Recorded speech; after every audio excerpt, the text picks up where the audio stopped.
అదే గురుగారు, మనం సృష్టించుకున్న గూగుల్ మ్యాపే ఇన్ని కిలోమీటర్లు ఉంది, రాంగ్ వెళ్తే లెఫ్ట్ రాంగ్ వెళ్తున్నాం, రైట్ వెళ్తున్నాం అని మనం చెప్పిందే ఇంత కరెక్ట్గా చెబుతుంది. మనం సృష్టించిన ఈ సెల్ ఫోన్ మ్యాపే మనం సృష్టించిన ఒక శక్తి, అది కరెక్ట్గా ఎందుకు చెప్పదు అనే సత్యాన్ని గురువుల ద్వారా ఉన్నప్పుడు నాకు అర్థమవుతుంది. కరెక్టే గురుగారు, ఇదే ఇన్ని కిలోమీటర్లు ఉంది, కరెక్ట్ 7:30 అని చెప్పాడు. మనం ఎక్కినప్పుడు 7:30 వెళ్తున్నామండి అన్నాడు, కరెక్ట్ తీసుకొచ్చాడు మా డ్రైవర్. కరెక్ట్గా లెఫ్ట్లో తీసుకున్నాడు, ఇక్కడికి వస్తున్నాడు, ఆశ్రమం దగ్గర చూపిస్తుంది మ్యాప్, గూగుల్ మ్యాప్.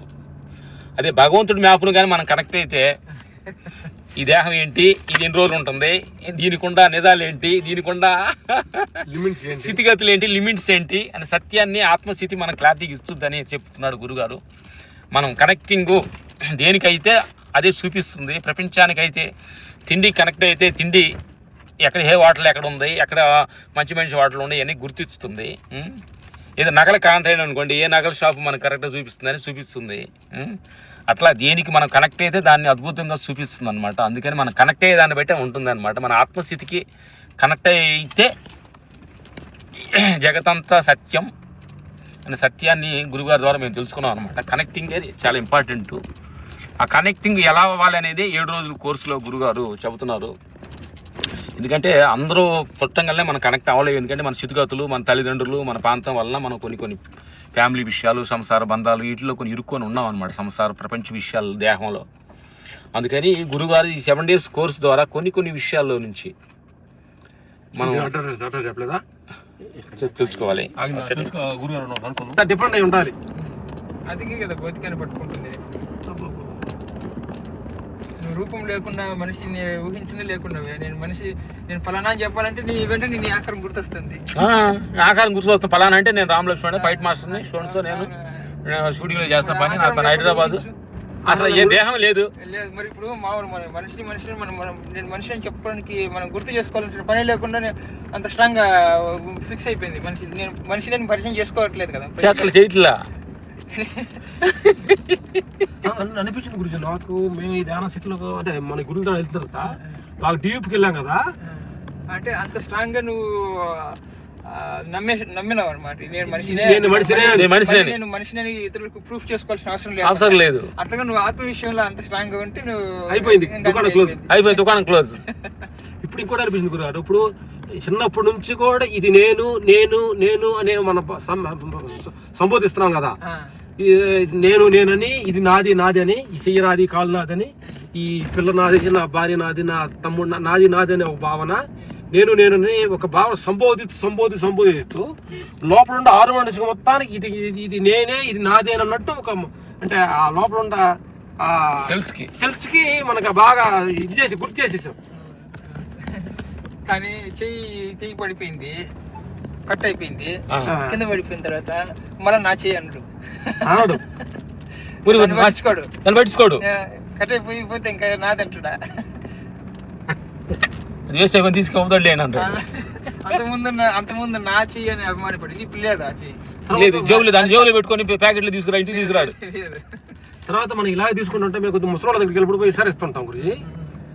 వాళ్ళు ఈ దేహానికి ఏమైనా అయితే ప్రేమ దాన్ని పోషించడానికి ఎంత ఉండా ఒక మనిషి చూస్తానికి కొంచెం ఇబ్బంది రకంగా, నడటానికి ఇబ్బంది రకంగా, వినడానికి ఇబ్బంది రకంగా ఉన్నప్పుడు ఎప్పుడు పోతే బాగుండయ్యా, దీని నుంచి తప్పించుకుందామని అట్లా అంటే ఎంత స్వార్థం ఉందో చూడు. అంటే ఉపయోగపడినప్పుడేమో నాది నేను అని చెప్పుకొని గర్వంగా తిరుగుతున్నాడు. వీడికి ఉపయోగకరం లేకపోతే దీన్ని ఎప్పుడప్పుడు పోతే బాగుండని ఎక్స్పెక్ట్ చేస్తున్నాడు. అంటే స్వార్థమే కదా మనకి, స్వార్థమే కాకపోతే అక్కడ ఏంటంటే అప్పుడు వాడికి విరక్తి వచ్చింది, అప్పుడు దేహం మీద. అది ముందు రావాలి. అందుకే జ్ఞానికి శరీరం భారం అంటారు అనమాట. జ్ఞానికి దీన్ని వదిలించుకుందామా, దీన్ని కూడా ఎందుకు దీన్ని పొద్దున మొహం కడగాలి, స్నానం చేయించాలి, ఫుడ్ పెట్టాలి, టిఫిన్ పెట్టాలి, బాత్రూమ్కి వెళ్ళాలి, తినాలి, చేయాలి. శరీరం ఉంటేనే కదా సమస్య. కాబట్టి ఎప్పుడెప్పుడు వదిలించుకుందాం అని చూస్తుంటారట. మా గురువు గారు ఒకసారి అట్లా ధ్యాన మందిరం చుట్టూ తిరిగి వచ్చి ఆ కుర్చీలో కూర్చుంటూ అంటున్నారు, ఈ కలెబరాన్ని మహిళకు చేస్తున్నామండి అంటున్నారు. అంటే ఆ పదాన్ని నిరూపిస్తున్నారు. జ్ఞానికి శరీరం భారం అని అంటారే, అది నిరూపిస్తున్నారు, అది నిరూపణగా మాట అంటున్నారు. ఒకసారి 9 రౌండ్లు తిరిగారు ధ్యాన మందిరం చుట్టూ. అంటే అప్పుడు హెల్త్ ఇష్యూ వచ్చి రికవర్ అవ్వడం కోసము నడిపిస్తే తొందరగా రికవర్ అవుతారని ధ్యాన మందిరం చుట్టూ నడిపించేవారండి. మామూలుగా 2 రౌండ్లు వేసేవారు. దీనికోసం 2 ఎక్స్ట్రా 4 ఎక్స్ట్రా పడే. ఈ రోజు అంటే ఆ రోజు ఏంటంటే 9 రౌండ్లు వేశారు. మన కృష్ణ మందిరంకి వెళ్ళిన తర్వాత అమ్మగారు అడిగారు అనమాట, స్వామి ఎన్ని రౌండ్లు వేస్తారంటే పక్కన ఉన్న వ్యక్తి ఏంటి 9 రౌండ్లు వేస్తారు ఆగకుండా. ఆశ్చర్యంగా వచ్చి, స్వామి 9 రౌండ్లు వేస్తారు ఆగకుండా, కాళ్ళు నొప్పి లేదా అని అన్నారు. కాళ్ళ నొప్పులా ఎక్కడున్నాయండి అవి అంటున్నారు అనమాట. అంటే నాకు శరీరమే లేదు, మళ్ళీ దానికి కాళ్ళు దానికి నొప్పులు ఇవన్నీ ఎక్కడ ఉన్నాయి అని అడుగుతున్నారు అనమాట. వాళ్ళు అంటే దేహానికి అతీతంగా ఉంటారు గురువులు అనేది. ఇంకోసారి అది మంచం మీద అట్లా పడుకున్నారు. నేను అప్పుడే పాలు ఆహారం తీసుకోవడానికి వెళ్తాను మధ్యాహ్నం. నాకంటే ముందే మా అమ్మగారు ఒక ఆమె వెళ్ళి, స్వామి అలా జరిగి పడుకోండి, అంటే పడిపోతారేమో అన్నట్టు భావన, అట్లా జరిగి పడుకోండి స్వామి. ఎట్లాగంటే జరగడానికి వీలే లేదే అంటున్నారు ఆయన. గ్యాప్ లేదే అంటున్నారు, జరగడానికి వీలే లేదే అంటున్నారు. అంటే ఆయన మాట్లాడేది మనం ఏంటి దేహస్థితిలో మనం మాట్లాడతాము. అసలు అంతటా నేను ఇంటికి జరగడానికి స్థలం ఎక్కడ ఉంది అని అర్థం. బ్రహ్మం అంతటా ఉంది కదా, అంతటా ఉంది, అన్ని విషయాలు అందులో ఇంక జరగడానికి స్థలం ఎక్కడ ఉంది అంటున్నారు. ఆమె ఉండి అంత స్థలం ఉంది కదా జరగచ్చు దాన్ని, మన దేహం మన ప్రకారం. నాకు అర్థమైంది ఏంటి, అంతటా నేను అయి ఉన్నాను కదా, ఇంక జరగడానికి స్థలం మనం ఊహించుకున్నారు మీరు. అంటే ఆయన చెప్పింది కూడా అదే ఆయన చెప్పింది అదే అని అంటుంది. అంటే నేను అంటుంది గురువుని మనం కొంతమంది అర్థం చేసుకోవాలంటే చాలా టైం పడుతుంది గురుగారు. ఏంది అందరూ అర్థం చేసుకోలేము, దేహ మమకారాలు ఉన్నప్పుడు మన గురువుని అర్థం చేసుకోలేము. అందుకే first step in spirituality now you are not a body అంటారు వివేకానంద. అంటే మొట్టమొదటి మెట్టు నువ్వు ఈ శరీరం నువ్వు కాదని తెలుసుకోవడమే అంటారు. ఫస్ట్ మెట్టు అసలు నువ్వు ఆత్మ పైనలో జీవించాలంటేనంట గురు, అదేగా ఆత్మ పైన జీవించాలంట ఫస్ట్ తెలుసుకోవాల్సింది ఏంటి, ఈ శరీరం నువ్వు కాదని. ఎందుకంటే ఇది నేను అనుకుంటే ఏమి దొరకదని. దీని రౌండ్ ఆఫ్ చేసి అన్నీ ఉన్నాయి కదా, ఫ్యామిలీ ఉంది, సంసారం ఉంది, ప్రపంచం ఉంది, ఆస్తులు ఉండే, పేరు అన్నీ ఉన్నాయి. దీని కానీ పడగొడితే అన్ని పడిపోతాయి కదా గురుజీ. ఫస్ట్ చెప్పంటారా అంటే నువ్వు ఫస్ట్ అదే ఆత్మపైన జీవించాలంటే నువ్వు ఫస్ట్ దాటాల్సిన మెట్టు ఈ శరీరం నేను కాదని మొదలు పెడతాను ఫస్ట్. ఆ తర్వాత అన్ని భగవంతుడు ఉన్నాడు, ఎక్కడ ఉన్నాడు, ఏంది అంత తర్వాత. ఈశాపోని సద్గురువు వాళ్ళు చెప్తారనమాట, శ్వాస వెళ్తున్నప్పుడు ఈ దేహం నేను కాదు, మనసు నేను కాదు, నేను అనంతం అని వాళ్ళు ఒక చిన్న మాకు ఇన్నర్ ఇంజినియరింగ్ కోర్సులో ఒక చిన్న చెప్పిస్తారు. అది ధ్యానం చేస్తున్నప్పుడు నేను అనంతమైన శక్తిని, నేను ఒక అమ్మని అని చెప్పమని చెప్తారు ఈషా ఫౌండేషన్ ఇంజనీరింగ్ కోర్సులో. Good good good good. First స్టెప్పే, ఎందుకంటే దాన్ని కొడితేనే కదా ఏం దొరికేది. దాన్ని అసలు దాన్ని వదిలేసి పక్క తిరిగామనుకో. ఒక ఉన్నది నలబోదే అనే గ్రంథంలో కూడా ఒక మాట చెప్తారు, ఈ దేహాత్మ భావన అంటే శరీరమే నేనన్నటువంటి భావన వదిలిపెట్టడమే, దేహాత్మ భావన పోవడమే జపము, యోగము, తపస్సు, చావని చావు, అన్ని ఇంకా ఎన్ని పదాలు ఉపయోగిస్తారు అన్ని పదాలు ఉపయోగించారు. సావు అనొచ్చు, అంటే మొత్తం యోగం, తపస్సు, సమాధి ఇంకా ఎన్ని పెట్టుకుంటే అవన్నీ కూడా ఏంటంటే మొట్టమొదటి దేహాత్మ భావం పోవడమే పోయినంటే ఇన్ని నువ్వు పొందుతావు. ఉంది ఇక్కడ తమిళ పాట ఇది. దేహాత్మ భావమును వదలుటయే దానము, తపము, యజ్ఞము, ధర్మము, యోగము, భక్తియు, వ్యోమము, ధనము, శాంతియు, సత్యము, శక్తియు, మౌనము, నిష్ఠయు, చావని చావు, జ్ఞానము, సన్యాసము, మోక్షము, ఆనందము అని ఎరుగుము. చెప్పండి గురు, మనల్ని నవ్వుకునే ఒక రోజు ఉందా? అది ఎందుకు, ఏంటి గురుగారు అది? చెప్తారనమాట. రమణ మహర్షి చెప్పారా? మనల్ని మనం చూసి నవ్వుకునే రోజు ఒక రోజు వస్తుంది, ఆ రోజు ఎక్కడ దూరంగా లేదు, ఇక్కడే ఉన్నది ఆ రోజు అంటారు. ఎందుకంటే నేను ఆత్మనే అని తెలుసుకున్న తర్వాత అది ఇప్పుడే ఉన్నదని తెలిసి ఎక్కడెక్కడో తిరిగి ఉంటాం మనకు తెలియకుండా అజ్ఞానం వల్ల.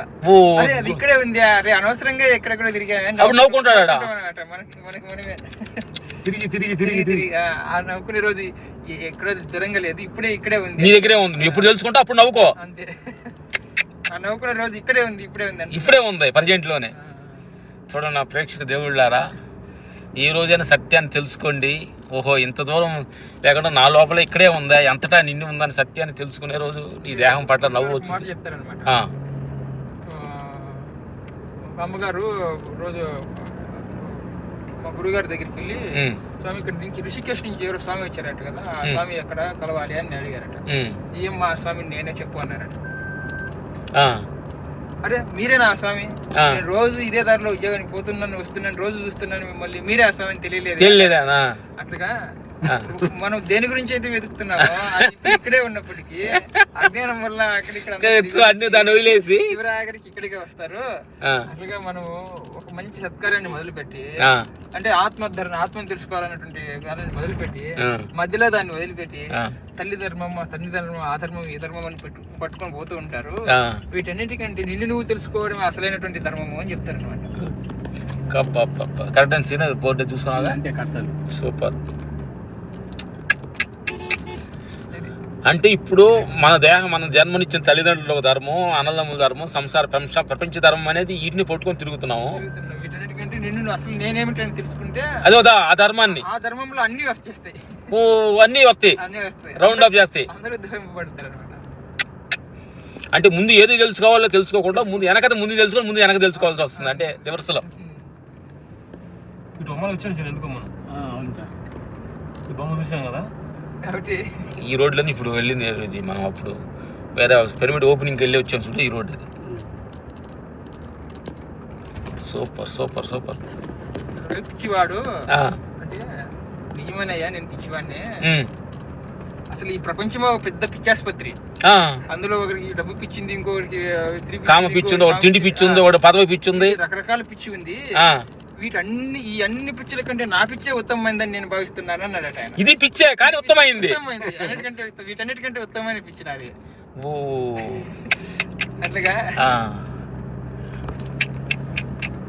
మనము చేసేది మంచిదే కదా, మనల్ని మనం ఉద్ధరించుకునేటువంటి కార్యక్రమం కాబట్టి వాళ్ళందరికంటే గొప్ప పని చేస్తున్నాం మనం. అవతల మెచ్చుకోపోయినా కానీ నిజమైన సత్యం అంటే సత్యమే. అంటే ప్రపంచ విషయాల్లో పౌడింతులు వాటికి ప్రశంసలు ఉంటాయి కానీ ఆత్మసత్యాన్ని ఉండకూడదు కూడా. గురుగారు అంటే ఉన్నంతా ఒకటే కాబట్టి పొగిడే దేవుడు, పొగిడించుకునే దేవుడు. పొగిడేది లేదు, తిట్టే మనిషి లేడు, పొగిడే మనిషి లేడు కదా. రెండు ఉంటే కదా అన్ని జరిగేది. ఏం ఫైన్ గురుగారు, అంతటా ఉన్నది నేనే కదా. ఇటు కురుక్షేత్ర యుద్ధంలో పాండవులకు కౌరవులకు జరిగిన యుద్ధంలో అటువైపు సుదర్శన చక్రం ఇటువైపు సుదర్శన చక్రం కనిపిస్తుంది నాకు అని చెప్పినాడు బర్బరీకుడు, ఒక ఆయన సాక్షి. చెప్పండి.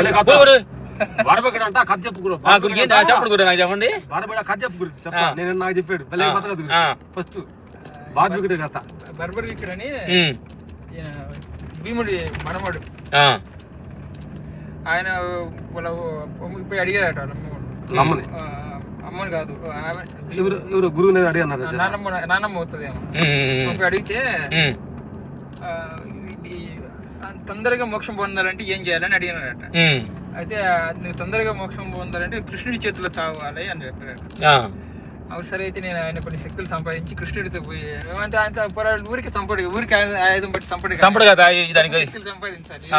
పోయినాడు, పోయి శక్తులు సంపాదించి ఇంకా బయలుదేరినాడు. సమయంలో పోతుంటే ఈయన బ్రాహ్మణుడి వేషంలో వస్తారు కృష్ణుడు. వచ్చి ఏమైనా ఎక్కడ బయలుదేరావు అంటే ఇట్లా యుద్ధం జరుగుతుంది కదా, వాళ్ళ అక్కడ సహాయానికి పోతున్నాను. ఇప్పుడు ఎవరి వైపు సహాయం చేస్తా ఉన్నాను, ఎవరు బలహీనంగా ఉంటే వాళ్ళ వైపు సహాయం చేస్తాను. మరి అయితే పాండవుల వైపు చేస్తున్నావా అన్నాడు. పాండవుల వైపు కాదు, పాండవుల వైపు కృష్ణుడు ఉన్నాడు, కౌరవుల వైపు చేస్తాను. అరే నువ్వు అంత సమర్థుడి అంటే కృష్ణుని ఎదిరించి ఎదిరించాలనుకుంటున్నావా అంటే నువ్వు బలహీన ఏ వైపు బలహీనంగా ఉంటే దాన్ని ఆ వైపు విధంగా చేకూరుస్తాను అంటున్నావే, సమర్థుడివి అంటాడంట. ఏమనుకుంటున్నావు నా సమర్థత? నేను తలుచుకుంటే ఒకే ఒక్క బాణంలో మొత్తం సైన్యాన్ని నిర్వీర్యం చేయగలుగుతా అన్నాడట. ఇదేంటి ఒకే ఒక్క బాణంలో. సరే అయితే నువ్వు అది నిరూపించగలవు అంటే నిరూపిస్తాను చూడు ఇప్పుడు అని చెప్పేసి ఒక బాణం తీసుకొని సంకల్పం చేసి ఇప్పుడు ఆ చెట్టు ఉంది కదా, ఆ చెట్టుకు ఎన్ని ఆకులు ఉంటే అన్ని ఆకులు ఒకే బాణంతో గురిపెడతాను చూడన్నారట. సరే చేయి అన్నారట. ఈలోపు ఆయన కృష్ణుడు ఒక ఆకును చేతిలో ఇంకొక ఆకు కాలు కింద నొక్కి పెట్టాడు అనమాట. ఇవన్నీ వీటికి ఆ ప్రభావం ఉంటుందో లేదో చూద్దామని. ఆ చుట్టూ ప్రభావం దీనికి ఉంటుందో లేదని సంకల్పం చేస్తే అన్ని ఆ చెట్టుకు సంబంధించిన ఆకులు అన్నిటికీ పోవాలి కదా. ఒకవేళ ఈయన నా శక్తితో నేను రక్షించాలనుకున్న వాళ్ళని రక్షించబోతే వాటిని ఆ శక్తి రీచ్ అవుతుందా లేదని పట్టుకున్నాడు అనమాట. రెండు ఆకులు, ఒకటేమో చేతిలో ఒకటి కాలి కింద. ఈయన సంకల్పించి బాణం వేస్తే ఈ చేతిలో ఉన్న ఆకుకూర రంధ్రం పడింది, కాలి కింద ఉన్న ఆకుకూర రంధ్రం పడింది. నువ్వు సమర్థుడివే అని చెప్పేసి అప్పుడు ఆయన విశ్వరూపం చూపించి మామూలు అసలు రూపం చూపించి సుదర్శన చక్రం ప్రయోగిస్తారు, తలను ఖండించేస్తారు. ఆయనకు తెలుసు విషయం అయితే, ఆయన ఏం చేతిలో చావడానికి వచ్చాడని కృష్ణుడికి తెలుసు, ఆయనకి తెలుసు నేను అంటే మోక్షం కావాలనుకున్నాడు కదా. అయితే నాది ఒక చిన్న కోరిక కృష్ణ, నన్ను నువ్వు ఇప్పుడు జరపబోయే ఈ కురుక్షేత్ర యుద్ధం అంతా చూడాలనుకుంటున్నా అంటే సరే అని చెప్పేసి తల భాగానికి మాత్రం జీవంగా ఉండేటట్టుగా చేస్తారు. అదే ఒక రాయి మీద ఉండి చూస్తుంటారు అనమాట. యుద్ధం జరిగేటప్పుడు అంతా యుద్ధం అయిపోయిన తర్వాత వీళ్ళు పాండవులు గొప్పగా ఫీల్ అవుతుంటారు, మేము విజయం సాధించామని చెప్పేసి. అప్పుడు పక్క నవ్వు వస్తుంది. ఎక్కడి నుంచో పోయి ఇంత గొప్పగా నవ్వు వస్తుంది అంటే ఎక్కడి నుంచి వస్తుందో నవ్వు అని ఆ నవ్వు వచ్చే దిశగా పోతారు వీళ్ళంతా వెతుకుంటూ. పోతే ఆ రాయి మీద ఈయన కూర్చోండి. ఎందుకు నవ్వుతున్నావు అంటే, లేదు మీరు గొప్పగా చెప్పుకుంటున్నారు కదా మేము యుద్ధం అంతా గెలిచాము ప్రభాది గెలిచానా, ఏముంది దాంట్లో తప్పేముంది, ఏం సాధించాము కాబట్టి విజయం సాధించాం అనుకుంటున్నా, కానీ మీరు సాధించామనుకుంటున్నా. మరి నేను కాకపోతే నేను యుద్ధం సన్నివేశం అంతా గమనిస్తూనే ఉన్నాను, ఇక్కడ అంతా కూర్చొని మొత్తం చూస్తూనే ఉన్నాను. నువ్వు చేసింది ఏమి లేదు, ఎవరు అటువైపు ఇటువైపు నాకు ఒక సుదర్శన చక్రం మాత్రం కనిపించింది. అర్జునుడి బాణం వేసి ఆ బాణం ఆ శరీరాన్ని తాగడానికి ఒక క్షణం ముందు పోయి సుదర్శన చక్రం ఖండి చేస్తుందట. అంటే అటువైపు నుంచి ఇటువైపు నుంచి ఒకటే సుదర్శన చక్రం యుద్ధం చేసింది, రెండు వైపు నుంచి కూడా. కాబట్టి ఎవరు చెప్పినారు ఇప్పుడు? ఎవరు లేదు, అంత చేసింది ఒకటే శక్తి, ఒక శక్తి ఇక్కడ ఉన్నది. అప్పుడు శత్రువు లేడు, మిత్రులు లేడు. అది కథ చెప్పాడు, నాకు చెప్పాడు. ఆ విధంగా అంతటా ఉన్నది ఒకటే నేను. ఇప్పుడు ఎవరిని చెప్పాలి, ఎవరు తిట్టాలి, ఎవరు గొప్ప అనాలి, ఎవరు తక్కువ అనాలి, ఉన్నది ఒకటే ఆత్మ. నువ్వు ఎప్పుడైతే శరీరాన్ని పట్టుకుంటావో దేహాత్మ భావన వచ్చిందో అప్పుడు తేడాలు వచ్చినాయి. పలానా వాడు ఈడు, ఆ కులం ఈ కులం, ఆ తేడా పెద్ద. ఇవన్నీ కూడా అద్వైతంగా నేను గురించి చెప్పేవే. ఇలాంటి మీ సమరేస్ కోర్సు ఇలాంటివి కూడా వస్తాయి గురుగారు. ఈ కథ ఇవి కూడా వస్తాయి. చెబుతూ వాళ్ళని బయట వచ్చేస్తాడు. థియరిటికల్ గా, సైంటిఫిక్ గా, విజువల్స్ తో, ప్రాక్టికల్ మెయిన్ గా, అందుకే వారం రోజులు పెట్టుకునేది చాలు టైం. సూపర్ వారం రోజులు మీరు మా కంట్రోల్ అంతే, ఎక్కడికి తల చెప్పడానికి లేదు మనకి. మా గ్రహణం అంటే ఉన్న చోటు నుంచి ఫోన్ ప్రపంచం అంతా ప్రపంచ జ్ఞానం అంతా ఇస్తుంది కదా, కానీ దాంట్లో నిలబడాలి కదా. అది గొప్ప నిలబడడం కోసమే ఈ సాధన. జ్ఞానం కోసం లేదు, జ్ఞానం ఎక్కడైనా ఉందంట. సెల్ ఫోన్ కొట్టి వచ్చింది, సెల్ ఫోన్ వస్తుంది కదా. సెల్ ఫోన్ గురువుతో పనే ఉంది, సెల్ ఫోన్ గురువు. కానీ దాన్ని నువ్వు నిలబడాలంటే సెల్ ఫోన్ గురువులు జ్ఞానం ఇవి సరిపోతావు. ప్రత్యక్షంగా ఏమంటే ప్రత్యక్షకుడు ఎందుకు అవసరం అంటే, నువ్వు వాళ్ళకి సరెండర్ అంటే పూర్తిగా నేను కూర్చో ఇక్కడ అంటే ఇక్కడ నుంచి అక్కడి నుంచి కదలకూడదు, ఆ విధంగా ఉండాలన్నమాట. గురువులు దైవం యొక్క పని ఏంటంటే, నువ్వు మర్చిపోయినావు వాస్తవం ఏంటి, నువ్వు ఆత్మస్వరూపమే నువ్వు అన్నటువంటి విషయం మర్చిపోయిన దాన్ని గుర్తు చేయడమే వాళ్ళ పని. ఆ గురి చేసేది కొంత పైన గురి చేస్తారు, కొంతమంది కరెక్ట్ పాయింట్ ని కొట్టి నుంచో పెడతారు. ఇప్పుడు మర్మకాళ అని ఉంటది కదా, ఎక్కడ కరెక్ట్ అక్కడ నొక్కితే నరం ఎక్కడ కనెక్ట్ యాక్టివ్ అవుతుందని సంగతి తెలుసుకొని కొడతారు. సప్తాహానికి వచ్చినప్పుడు నిన్న మన కథ జరిగింది, ఒక ఫీడ్బ్యాక్ ఇచ్చారు నాకు. పుణ్యవతం అని అక్కడే ఉంటారు డాక్టరు. మందులు రాయించి ఇదిగో పలానా మందులు తెచ్చుకొని వేసుకోపో అని చెప్పేవారు డాక్టర్. ఇంకో డాక్టర్ ఏం చేస్తారు, కొంతమంది డాక్టర్లు ఏం చేస్తారు, వాళ్ళు మందు తెచ్చిన తర్వాత వాళ్ళు తెచ్చుకున్న తర్వాత తీసి ఇది టైం వేసుకో, ఈ టైం వేసుకో, ఈ టాబ్లెట్ వేసుకొని చెప్పి దగ్గరుండి చూపిస్తారు. వేసుకోకపోతే తగ్గదు కదా అని కొంచెం మృదువుగా సౌమ్యంగా చెప్పి ఆటోమేటిక్ చెప్పి చేస్తారు. ఇంకో డాక్టర్ దగ్గర నుండి అప్పుడే వేసి బలవంతంగా అయినా సరే నువ్వు ఇష్టం లేకపోయినా సరే బలవంతంగా ఓపెన్ చేసిన మందు వేసి కూర్చో 10 నిమిషాలు రిలాక్స్ చూసి అబ్జర్వేషన్ చేసి ఇప్పుడు ఎట్లా ఉంది, ఎందుకంటే ఇప్పుడు ఎట్లా ఉంది, సరే ఇంకా పో అని చెప్పేసి పంపించేవాడు. అంటే ఒకే డాక్టర్ 3 విధాలుగా ఇప్పుడు కనిపిస్తుంది. ఆ టాబ్లెట్ కొనుక్కొని వేసుకో అనేది ఒకళ్ళు. అట్లాగా గురువుల్లో కూడా ఉత్తమ గురువు ఈ మూడో డాక్టర్ ఉన్నట్టు. ఆ విధంగా బలవంతంగానే సరే నీకు ఇష్టమన్నా లేకపోయినా కూర్చో అని చెప్పేసి కూర్చోబెట్టి నీకు జ్ఞానాన్ని ఇచ్చేవాడు ఉత్తమమైన గురువు అని చెప్పేసి ఫీడ్బ్యాక్ ఇచ్చారంటే, మనం ఇప్పుడు ఆ పని చేస్తున్నాం కదా, నీకు ఇష్టమన్నా లేకపోయినా 3 గంటలు కూర్చో, దాని మీద పడుకో, ఇదే తిను అట్లా. ఎంతమంది గురువులు లేరు. అందుకే ఆ శ్లోకంలో అదే చెప్తుంది, త్రయమేవైతే దేవానుగ్రహేతుకం మనుష్యత్వం మోక్షత్వం మహాపురుష సంశయ. అంటే మానవ జన్మ రావడం, అది వచ్చిన మోక్షం కావాలన్నటువంటి కోరిక కలగడం, అది ఉన్న మంచి సద్గురువు దొరకడం. దశ మొత్తం మీద గురువులు ఉంటారు, కానీ సద్గురు అంటే సత్తుని ఈ వాస్తవాన్ని అంటే సత్తు ఏదైతే సత్యమైందో అది సత్తు చిత్తు అని చెప్పాను, ఆ సత్తుని ఎరిగినటువంటి వారు సద్గురు అన్నమాట. అటువంటి గురువు యొక్క ఆశ్రయం లభించడం దుర్లభం అంటే దొరకడం కష్టం. అవన్నీ లభిస్తున్నాయంటే భగవంతుని కృప వల్ల నీకు లభిస్తున్నాయి అని చెప్తున్నారు. అది కూడా భగవంతు కృప ఉండాలి. రౌండ్ ఆఫ్ అది సముద్రం అనేది నీటికి ఏం తక్కువ, ఇటు పక్క వెళ్ళినా నీరు ఉంది, ఎంతైనా ఉంది నీరు, కానీ దాన్ని తెచ్చుకునేటువంటి కెపాసిటీ నీ మీద ఆధారపడి ఉంటుంది. నువ్వు ఒక ట్యాంకర్ పోయి తెచ్చుకుంటావా, చెంబుతో తెచ్చుకుంటావా, బిందుతో సరిపెట్టుకుంటావు, ఒక చెంబు ఓకే అనుకుంటావు, ఒక గ్లాస్ చాలు అనుకుంటావు, అది నీ ఇష్టం. అంటే నీ సామర్థ్యాన్ని బట్టి ఉంటుంది. అలాగా నువ్వు ట్యాంకర్ తీసుకెళ్లి సముద్రం నీళ్ళు తెచ్చుకుంటావు. మన చేనుకి వచ్చేసాను దగ్గరికి, ఇక్కడ నుంచి మన చేను రైట్లో వెళ్తాం కదా. గుడ్, ఓకే దగ్గర చెంబు సూపర్. అబ్బా, ఇక్కడ ట్యాంకర్ చెంబు ఇవన్నీ ఏంటంటే నీ యొక్క విశ్వాసం, నువ్వెంత విశ్వాసం ఉండేది ట్యాంక్ చెంబులు. అది అవన్నీ అనుగ్రహం అనేది సముద్రం, కాబట్టి సముద్రం అంత అనుగ్రహం ఉండనే ఉంది ఇప్పుడు, కానీ నువ్వు నీ యొక్క సామర్థ్యాన్ని బట్టి ఆ అనుగ్రహాన్ని పొందడం. దేహం బాగా పెంచుకున్నాం. యాక్చువల్ ఈ దేహమే అన్నిటికీ మూలం.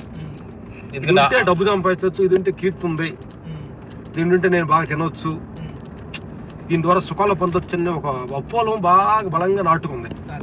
ఆ ఒక్క విషయాన్ని నుంచి మళ్ళీ తిరుగుముఖమయ్యి తగ్గించుకోవడం కోసం కొంచెం టైం పడుతుంది, కానీ చాలా దూరం వెళ్ళాం. కొంచెం భౌతికవాదం లోపలికి వెళ్ళాం, మనం రోడ్డు తెలియకుండా ముందుకెళ్ళాం చూడు. అట్లా కొంచెం అంటే నా 2 కిలోమీటర్ సింపుల్ గా ఉంది, తెలియకుండా ఒక 50 కిలోమీటర్లు వెళ్ళాం.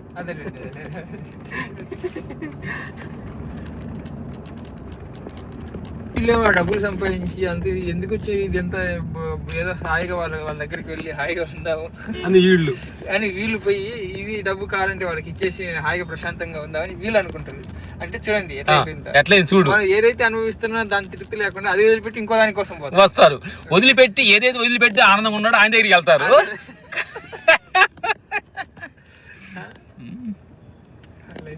అట్లా అయిందన్నమాట జీవితం.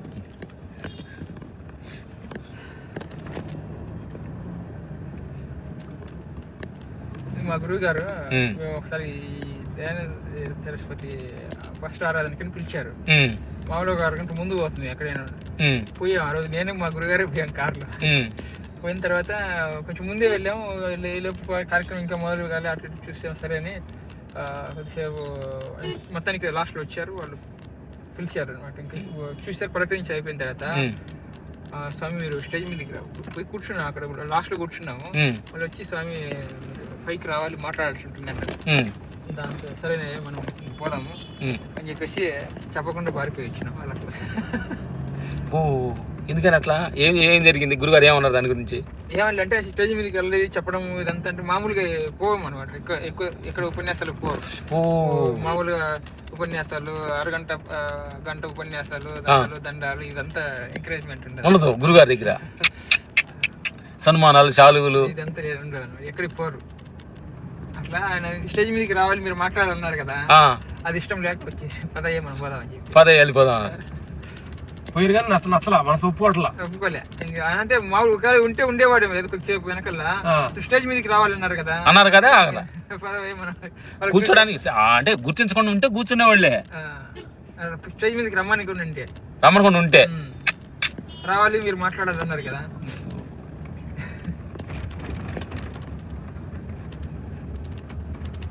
అంటే దానివల్ల ఉపయోగం లేదు అని 1 గంట 2 గంట ఎంత గొప్పగా చెప్పినారు గురువు గారు అంటారు. మళ్ళీ బయటికి పోతున్న వ్యవహారం వస్తే ఇది మర్చిపోతారు.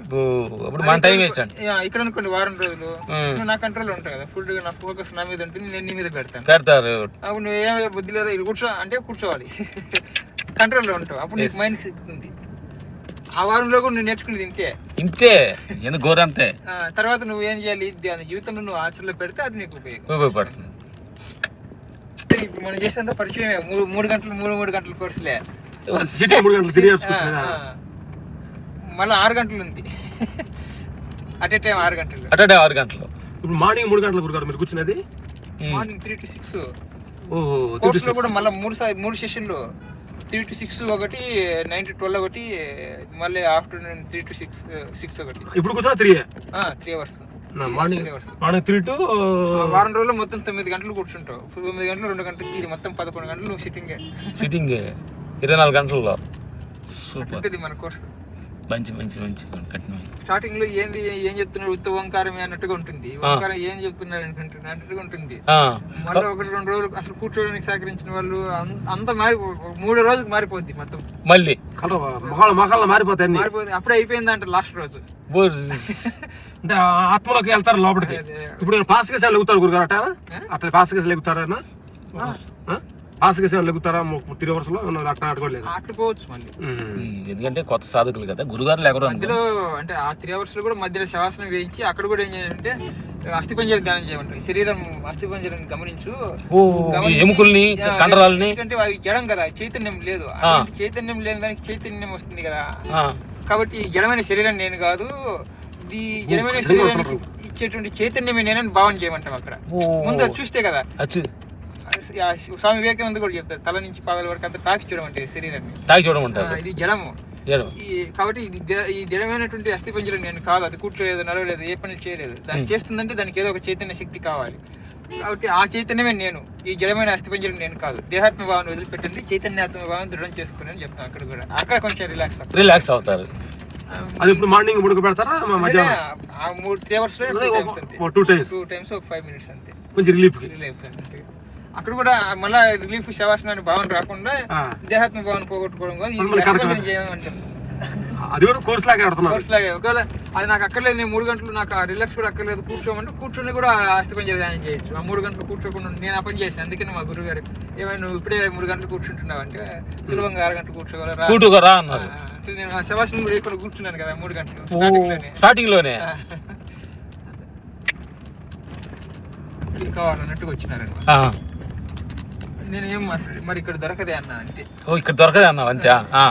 మరి ఇక్కడ దొరకదే, ఇక్కడ ఉండదు అన్న అంత. ఆ మాట తప్ప ఇంకేం మాట్లాడలే. సరే మీ ఇష్టం అని పోయారు కోపంగా. మళ్ళీ వారం రోజుల తర్వాత ఫీడ్బ్యాక్ లో ఇలా కూడా జీవించవచ్చని అర్థమైంది అంటున్నాడు. టీ లేకుండా ఉండొచ్చు అనేది చూశారు. ఇక దొరుకుతుంది, దొరకకుండా వేరే పని వాళ్ళు చేసుకుంటారు. పోవే సరే, లేకపోతే ఏం అనొచ్చు. కానీ నేను ఆయనకి రిప్లై ఇవ్వలే పాజిటివ్ గా. ఇక్కడ దొరకదే అని ఇష్టం ఉంటే ఉండిపోతే పో అన్నట్టు అన్నారు. అంటే ఇక దొరకదు మరి ఏం చేస్తా అన్న అంతే. వెళ్ళిపో కావాలంటే అన్నట్టు. హలో అట్లా నేను వెళ్ళిపోమని చెప్పలేము మనం. దొరకదే అన్న ఆ మాట తప్ప ఇంకేం మాట్లాడలేదు. మళ్ళీ వారం తర్వాత పూర్తిగా మారిపోయింది. పడుతుందండి ఒక 1 గంట.